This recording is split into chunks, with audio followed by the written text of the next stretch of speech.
Seja muito bem-vindo à segunda aula dessa playlist onde eu te ensino a fazer o seu próprio site, o seu próprio portfólio online de maneira profissional, mas sem ter experiência técnica alguma. Meu nome é Guilherme e hoje é um ótimo dia para a gente fazer o nosso site. Bom, primeiro, se você caiu aqui de paraquedas e não está entendendo nada, eu indico que você assista a primeira aula dessa playlist. Lá eu te explico como que vai ser o passo a passo desse processo e qual vai ser o resultado final que nós vamos ter através dessas aulas. Então, dá uma olhada lá na primeira aula e depois está convidado para voltar aqui. Então, tá aqui os 3 pilares de um site. Como eu já dei spoiler, eu vou sumir com tudo agora. E a primeira coisa que a gente tem que entender é que no processo dessas aulas a gente tem que falar a mesma língua. Então não adianta eu começar a já fazer e você não ter alguns conceitos bem fixados e bem entendidos para que a gente consiga dar sequência aí nas aulas. Então, primeiramente, todo site tem um nome, tem um link, né? Ele tem que ter uma identificação. Assim como eu e você tem RG e CPF, todo site tem que ter uma identificação. O nome dessa identificação é domínio. Então, como você está vendo aí na tela, o domínio do Google, por exemplo, é www.google.com ou só google.com, enfim, esse é o domínio da Google. O domínio em si não quer dizer que ele é o site, ele é o nome, ele é o caminho que a gente usa dentro de um navegador para a gente achar um site. É por isso que na hora de criar o seu domínio, eu indico que você coloque um nome que tenha a ver com o seu negócio, tenha a ver com o seu portfólio, tenha a ver com você.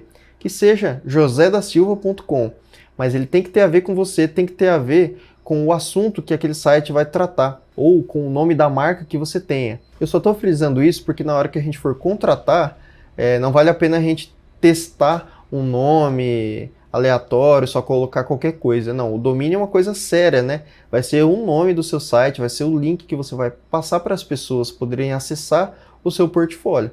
Então, é importante que você escolha com cuidado. Além do que, se você tentar escolher um domínio que já exista, você não vai conseguir contratar. Na verdade, como é a identificação de um site, você só pode usar uma única vez. Então, vamos supor, por exemplo, que seu nome seja Olivia Oliveira e você queira colocar o seu domínio de oliviaoliveira.com. Se esse domínio já for usado por alguém, você não vai conseguir usar de novo, assim como um RG, um CPF.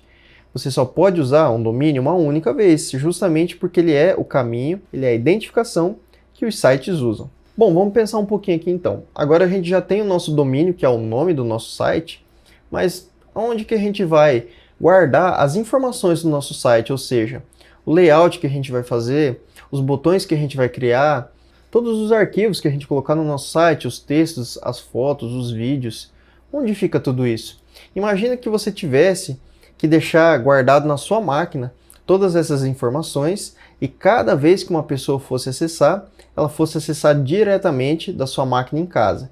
Isso sim é possível, mas talvez não seja tão viável para o nosso projeto. Na verdade, não é nada viável, porque você teria que deixar seu computador 24 horas por dia ligado, funcionando com uma rede boa, estável, rápida, né, e gastando energia ali o tempo inteiro para que as pessoas pudessem trafegar e acessar o seu site. Então, vendo essa necessidade que as pessoas têm, algumas empresas inventaram a hospedagem online, que no caso é o servidor que a gente vai contratar para a gente manter o nosso site hospedado. Basicamente, então, o nosso domínio, que é o nome do nosso site, vai levar a gente até os arquivos que vão ficar hospedados, os arquivos que vão ficar morando ali dentro do servidor, que vai ser a nossa página, o nosso portfólio. Então, dando uma recapitulada, depois que eu tenho o nome, que é o caminho que leva a gente até o site, eu preciso armazenar os arquivos do site, mas quais arquivos? Como que eu vou colocar esses arquivos lá? Como que eu vou criar o layout do nosso site? Como que eu vou criar os botões, colocar os textos, colocar as fotos? Eu preciso colocar isso de alguma maneira.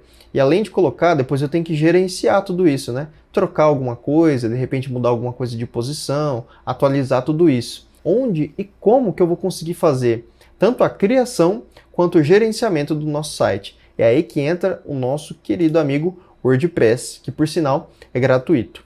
Bom, então esses 3 pilares você percebe que são a infraestrutura, a base do nosso site. A gente precisa ter um nome para ele, no caso o domínio, a gente precisa ter o lugar onde a gente vai guardar essas informações de uma maneira online, que vai ser o nosso servidor, na nossa hospedagem, e depois de linkar esses dois caras, o domínio junto com o servidor, a gente vai sincronizar com o WordPress e aí começar a mão na massa, começar a criação do nosso site. Então, nosso próximo passo, eu vou te ensinar do zero como que a gente vai fazer a contratação do nosso domínio, a contratação da nossa hospedagem, né, no caso do nosso servidor, e como que a gente vai sincronizar eles dois com o nosso WordPress, para que depois, logo após, a gente consiga montar o nosso site. Mas isso fica para a próxima aula, então te vejo lá.